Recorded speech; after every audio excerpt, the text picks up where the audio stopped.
All right, ladies and gentlemen, welcome to Wrestlemania 3. We've seen quite the events so far with the first two. We're progressing. Let's see how this improves, or maybe it doesn't hold up. We'll find out as we go. But Wrestlemania 3, we're going to kick this off with the Can-Am Connection, which is Rick Martel and Tom Zennick versus Bob Orton Jr. and the Magnificent Morocco with Mr. Fuji. Gents, I have a feeling that you already know what to expect. I'm going into this blind. I'm excited. You should be. This is in one location. This was filmed on March 29th, 1987 at the Pontiac Silverdome in Pontiac, Michigan. So they've gone back to one location, probably for the better, as exciting as the last one was. I think one location makes much more sense. Yeah, I'm excited. Let's go into this. Introducing first to my left, at a total combined weight of 469 pounds, Rick Martel, Tom Zennick, the Can-Am Connection.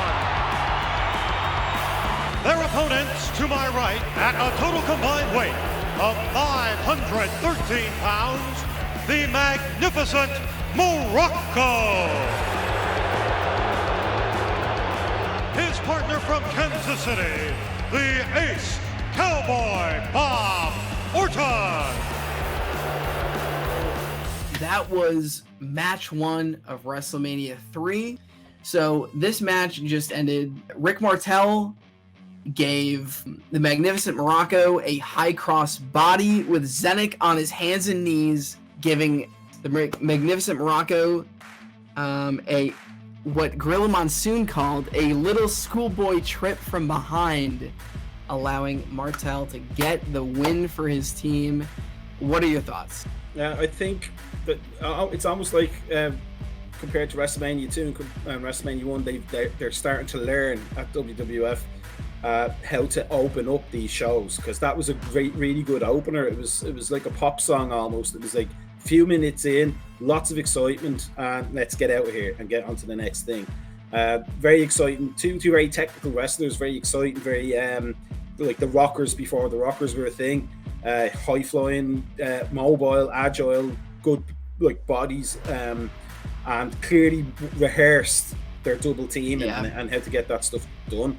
If I paid whatever amount of money it was for a pay-per-view in those days, which I think was quite a lot, and that was the first match you saw, you'd sit there thinking, I'm in for a good night tonight. Mm-hmm. Yeah, I definitely agree with that. A great way to open the show. Nice high flying action. Can-Am is putting in like a very dominant performance. I don't think they dropped the offense once. It seemed like they just had Orton and Morocco just around their finger the whole time. Yeah, good opener, good solid opener. Definitely. Yeah, I definitely, to echo what you guys are saying, I definitely think it was a lot, a tighter match. They knew what they wanted to go for. They knew how to execute it. They had a few events at this point to kind of like use as a template. And yeah, I think it was probably the most like, tight and concise match they've had so far. Yeah, the Can-Am Connection, very well put together. They had that match on lock. I agree. Entertaining. No, not a lot of BS to cut through. I think they got right to it. Yeah, Fuji was just kind of there. He didn't really do much. He didn't try to help cheat or even say anything. He was just like, okay, here's the team. It's pretty straightforward. He was the affirmative action employee. We got to get one out there. Here we go. There he is. I will say, I do. This kind of highlights something that I really like in wrestling that I don't think is really shown enough. I like it when it's like there's a team versus two guys who were just clearly slapped together. Yeah. And the team comes on top. Because the Can-Ams are like a package. Like, they dress alike. There's the double team offense, like Eric said. And then, they very clearly dominated this match. Versus really Bob Orton Jr. and, the Magnificent Morocco. Yeah. So, all right, well, let's move on to match number 2, which is Hercules with Bobby the Brain in his corner against Billy Jack Haynes in the Full Nelson Challenge. coming towards the ring from Portland, Oregon, weighing 246 pounds, Billy Jack Haynes. His opponent coming towards the ring, accompanied by his manager, Bobby the Brain Heenan, weighing 275 pounds, Hercules. Match ended. Haynes locked Hercules in the full Nelson outside the ring, but both were counted out. Although after the match ended, you had Bobby Heenan basically assaulted Haynes in the ring by kneeing him in the back, and then chased him into the ring, and then he hit him with the chain like 3 or 4 times at least, and then he got him in another full Nelson after the match was ended. So both were counted out. Thoughts? What do you think about this match? I think a few things. The first one is that we talked about this in Wrestlemania 1, I believe.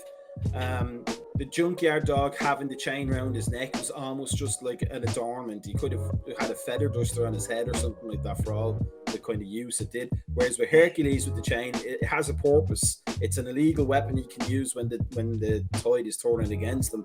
So it makes sense now for Hercules to have a chain. I thought it was a good match, but I kept looking at the whole thing, not kind of just thinking about this for the first time ever, like looking at it back.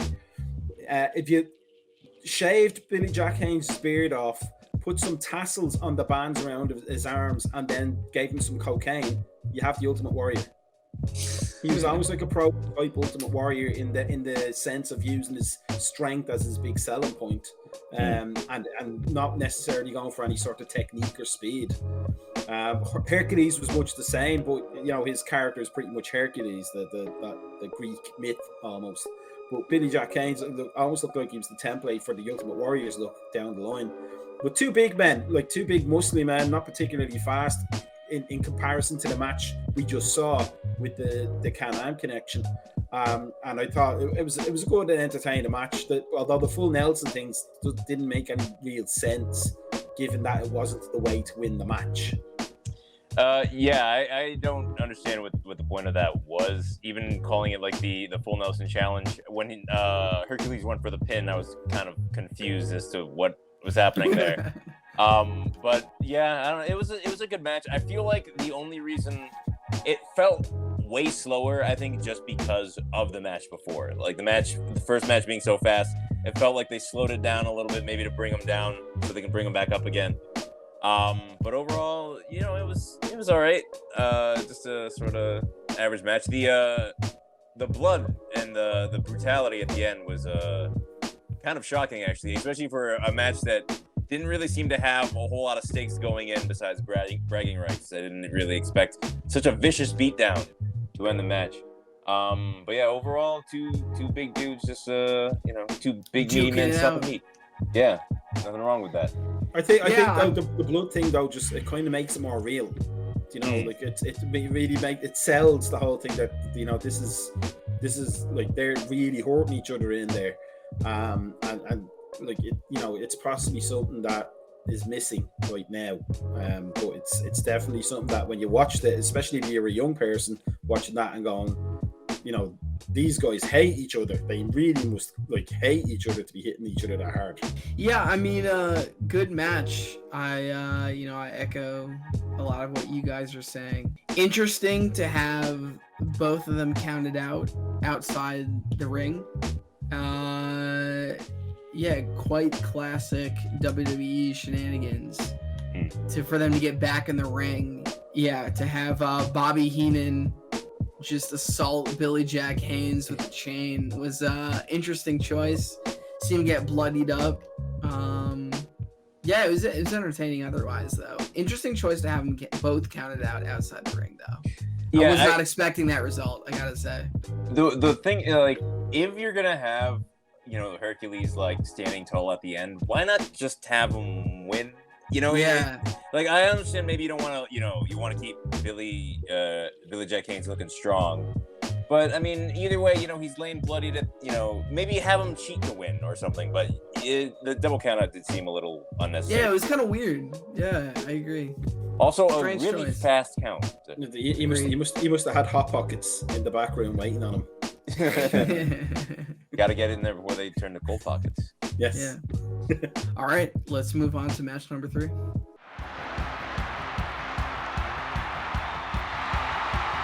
to this crowd. Power against power right now. Even though being outweighed by a couple of 100 pounds.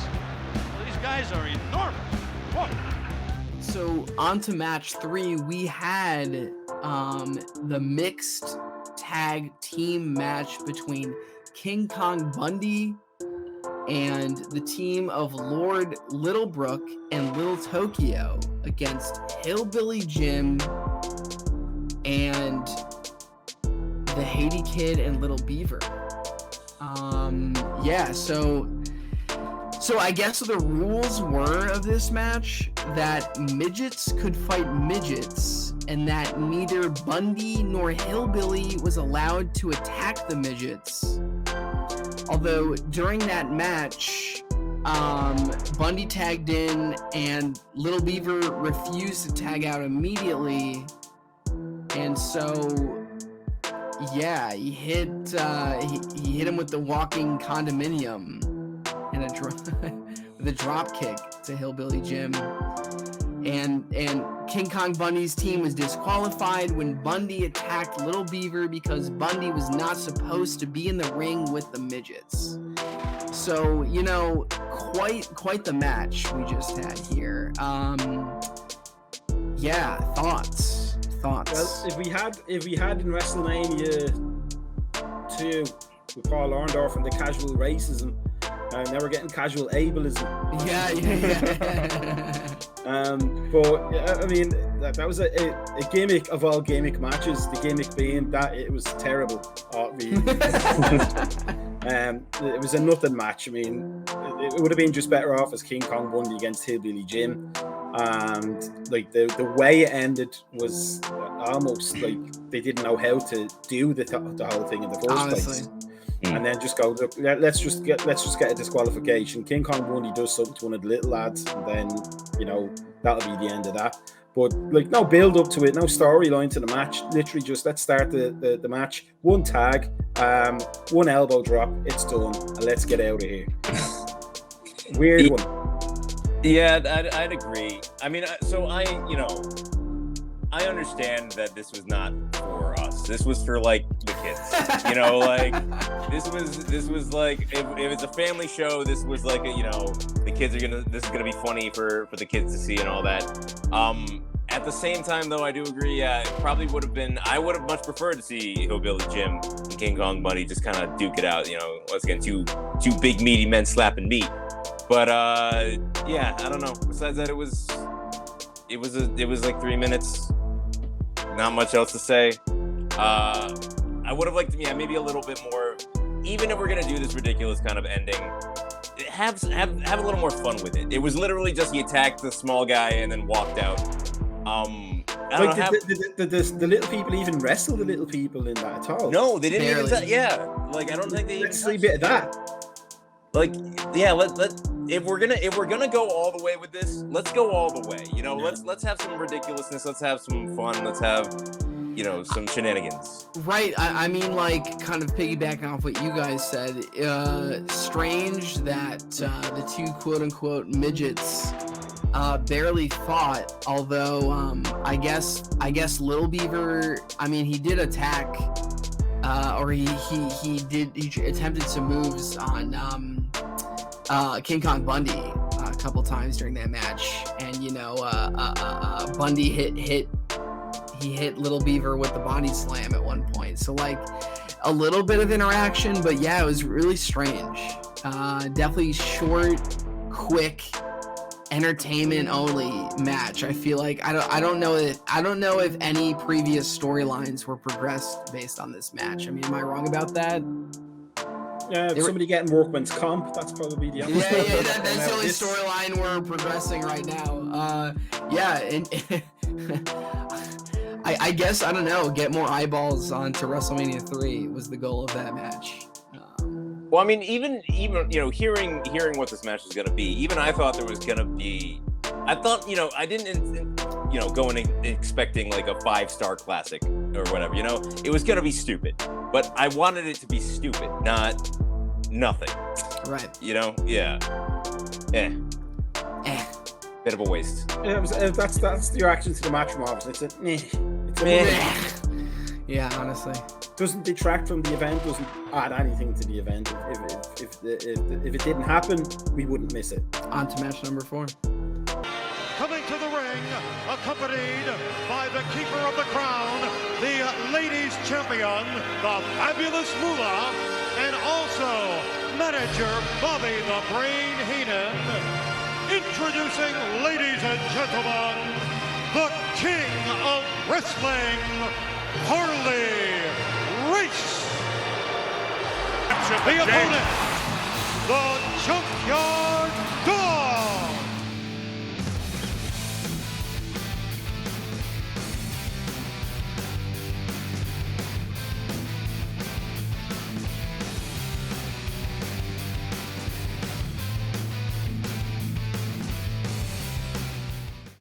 All right, so match number 4, we have the Loser Must Bow match between Junkyard Dog and Harley Race.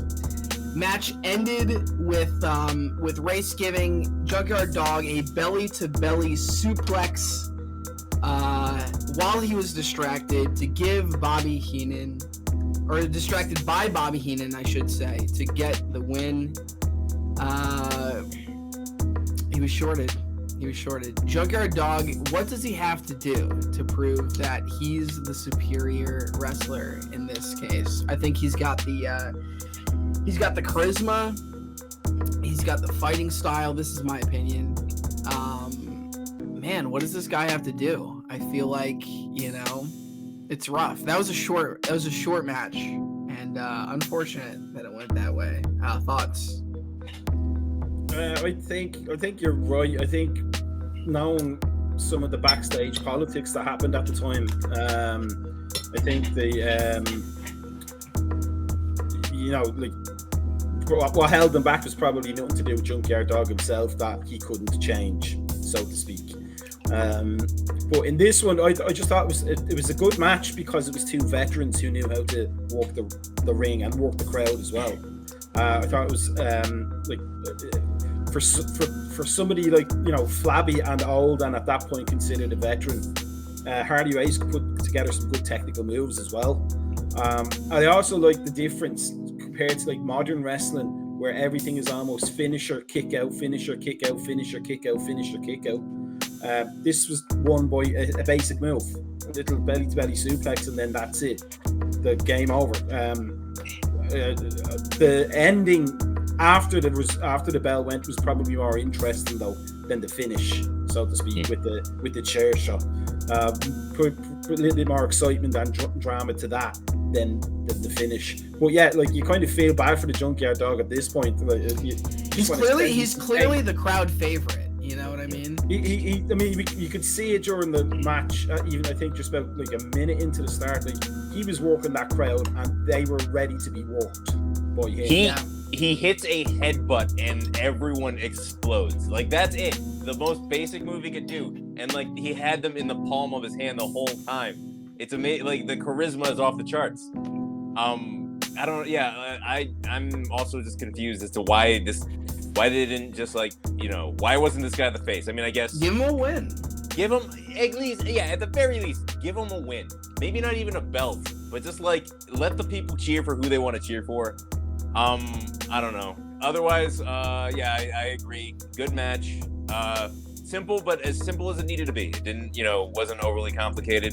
A rare thing with the ending of the match, though, if you noticed, Junkyard Dog kind of kicked out a little bit, and that's why I was kind of taken aback. His legs got up, but I guess he just didn't push Harley Race off enough to really get the full kick out. I will say, Eric, I do agree. That is one thing that I do kind of wish happened a little more. The match just ended on a move.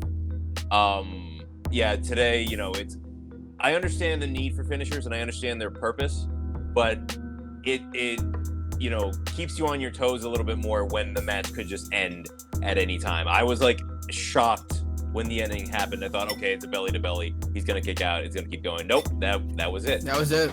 That was it. But yeah, I think you're right there though. Is that like almost now the matches are announced. The endings are announced. Like here we go. This is it, and then you're shocked by it not ending. Yeah. Whereas now in that one, you're shocked that like, oh, okay, it's over. Like that's how a real fight goes. It's not like as the old boxing saying goes. It's not the punch that you prepare for. It's the punch you don't see that knocks you out. And that was like a very simple, almost realistic, and probably too realistic finish, so to speak. But makes it more believable. Yeah, I will say maybe it could have gone on a little longer. It would have been. I mean, I guess the whole thing is also like he caught him. I guess what you could say is that's why it ended. But I don't know. It seemed like they were going for more of like he wore him down with the false kick out thing. But I don't know. Either way, good match. Also, just one more note: the flying headbutt to the outside of the ring, despite the fact that we didn't get to see it, very brutal. So Harley Race, even in his old age, is willing to put on a show for the people. I just having not seen any WrestleMania, between this and whatever was in 2019 or whatever, I hope that Junkyard Dog gets his day in the spotlight, gets his victory. Don't say anything, but I just hope he gets what he deserves, which is a win. I just hope he gets his overtime in his junkyard when he's finished this. All right, on to match number 5. Let's keep this train moving. In the ring to my right, from Montreal, Quebec, Canada, at a total combined weight of 472 pounds, Chuck and Raymond, the Rougeau brothers. The opponents coming towards ringside. Ladies and gentlemen, the Dream Team at a total combined weight of 521 pounds from San Francisco, California, Brutus Beefcake. And from Seattle, Washington, Greg the Hammer Valentine. All right, ladies and gentlemen, that was match number 5. That was between the Dream Team, which is Brutus Beefcake and Greg the Hammer Valentine. In support, they had Luscious Johnny V and Canadian strongman Dino Bravo in their corner. They were against the fabulous, how do you say this? The Rougeau brothers? Rougeau. The Rougeau brothers, Jaquez and Raymond. Jacques and Raymond. Jaquez is better. Jaquez. Jaquez. So match concluded with Dino Bravo jumping off the top rope and hitting Raymond while he was pinning Valentine, then rolling Valentine on top of him for the win. Interesting tag team match, gentlemen. What are your thoughts?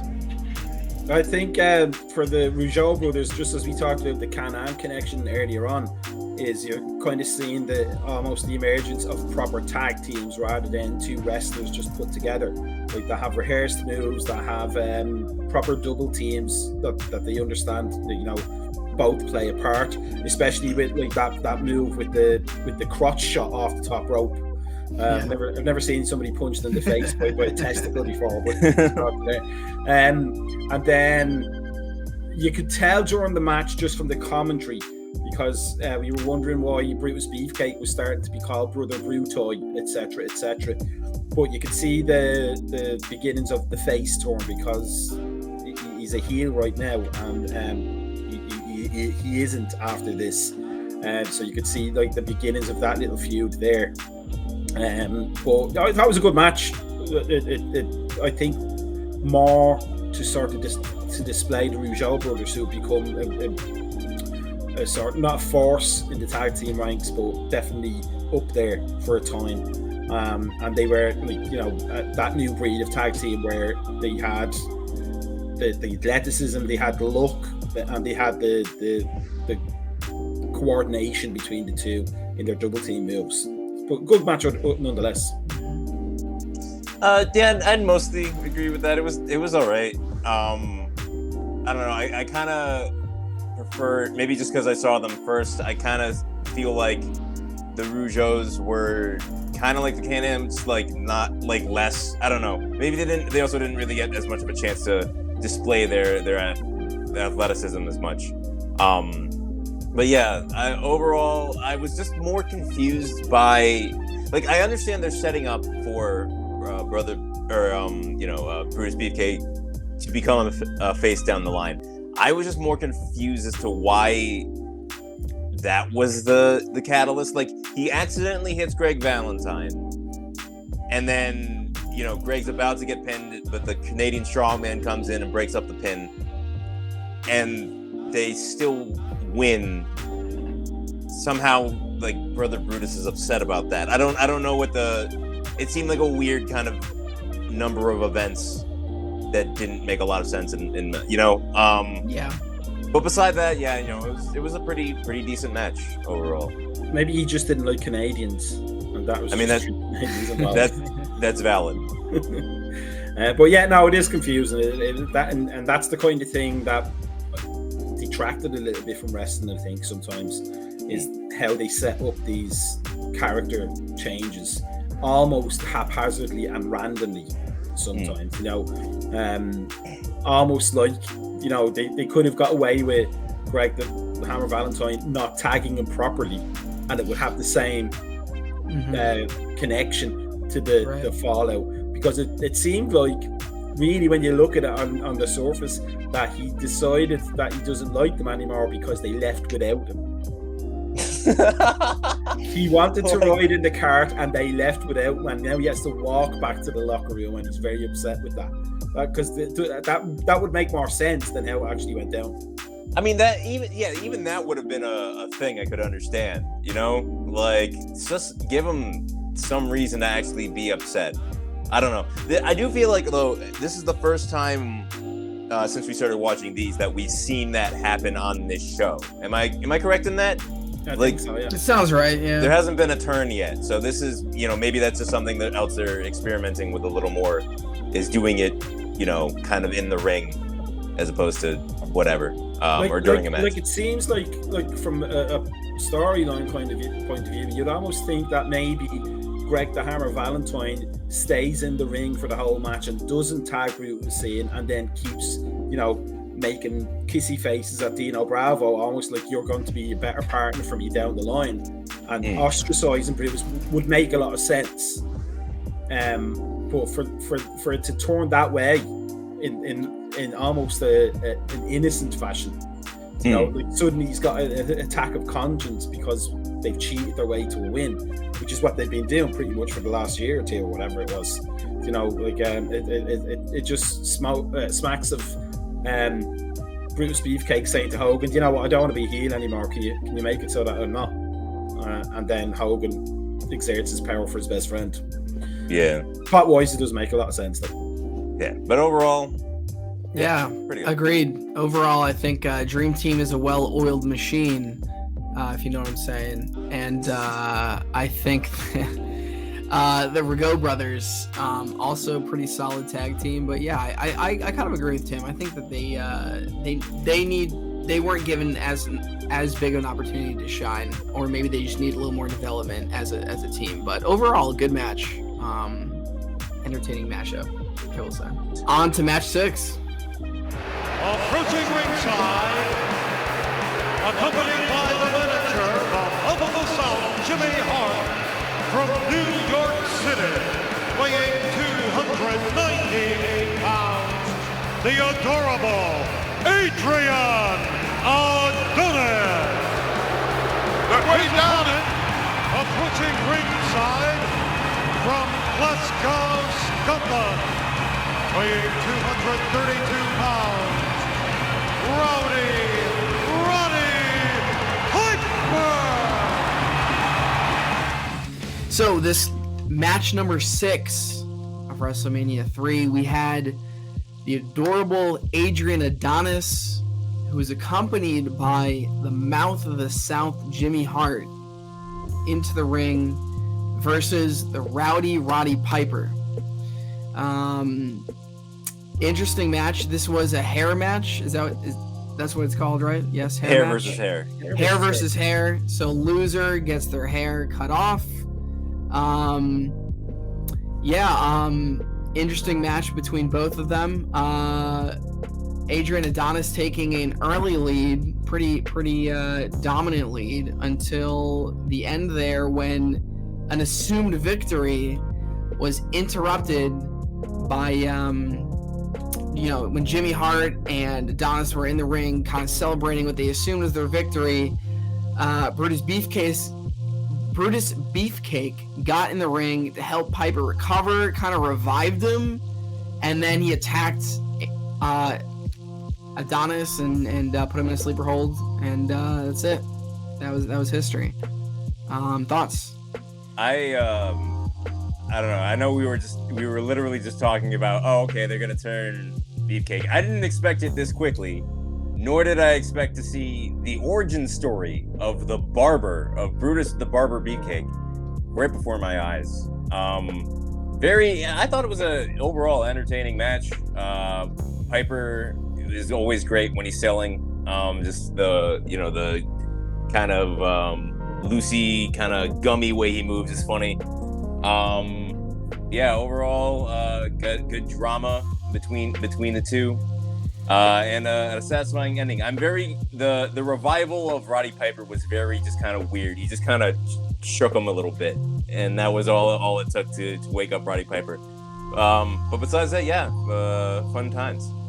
I would slightly disagree at the end, because for your last match, I think you probably want to go out with a 1-2-3 pin, because you can get the crowd involved with that, where it's very hard to see the arm being dropped if you're at the wrong angle.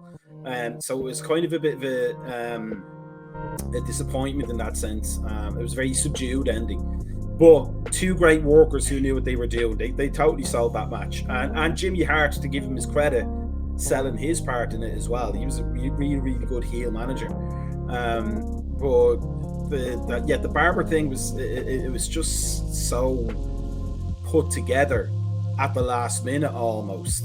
Like, how are we going? Number one, we're going to give you a face turn, and number two, we're going to give you a whole new character involving cutting hair. How do we achieve that?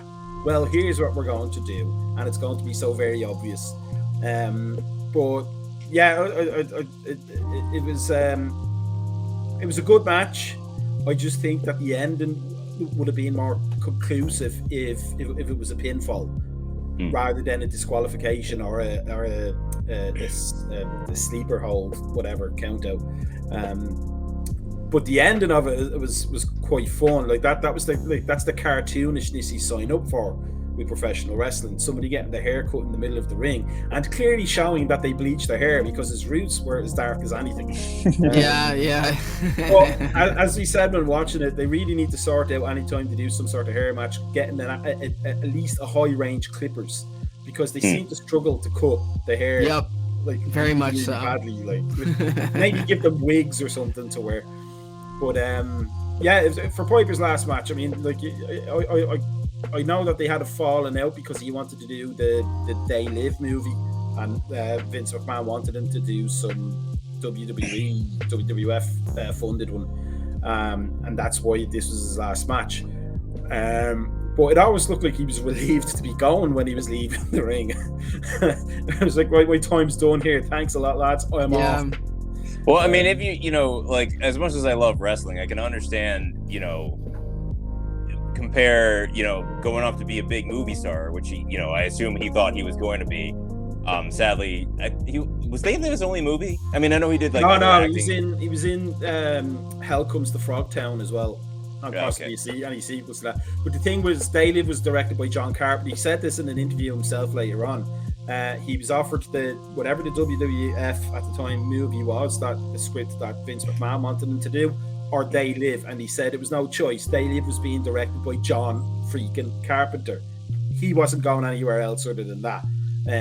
But yeah, it was. I mean, we know a lot more now about the backstage shenanigans that went on in the 80s and the 90s, and probably still today. So it wouldn't surprise me if he saw, his literal exit was his exit from the BS that went with his profession at the time. Well, that's what I mean. Like, I obviously, if you had to pick between throwing yourself at the ground for, like days upon days, for your living, or being a big famous movie star, I feel like the choice is obvious. Yeah. So I can't blame him for, trying to step away and do something else. I've also never actually watched They Live, so I should probably do that at some point. But you should. It's very, very good. I've seen the lines everyone quotes, like the chew bubblegum and kick ass, and the put on these glasses or start eating that trash can. But yeah, no. Either way, but yeah, overall, I think it is a bit weird for a retirement match. And I know the tradition is usually you lose on your retirement match too, so you can put over the other guy. But I don't know. That must be a modern tradition though, because any retirement matches I saw when I watched it back then, like they usually end up with a win. Really? Oh, okay. Yeah, maybe that is a modern day thing then. I'm not sure. But either way, a retirement and all that aside, just as a match, I thought it was pretty entertaining. It was fun, and yeah, it was that goofy stuff that I love with wrestling, of like, both Adrian Adonis as a character, even Roddy Piper is, he's a good level of goofy while still being kind of like treating it somewhat serious, but still being, over the top. And even just the match in general was a lot of fun. And yeah, the ending was kind of a clusterfuck, but it was great. It was. Yeah, thoroughly entertaining though, gotta say. I think it was a pretty solid retirement match for Hot Rod. Until the next retirement match. Yeah. Are we gonna On take to a the second break? half.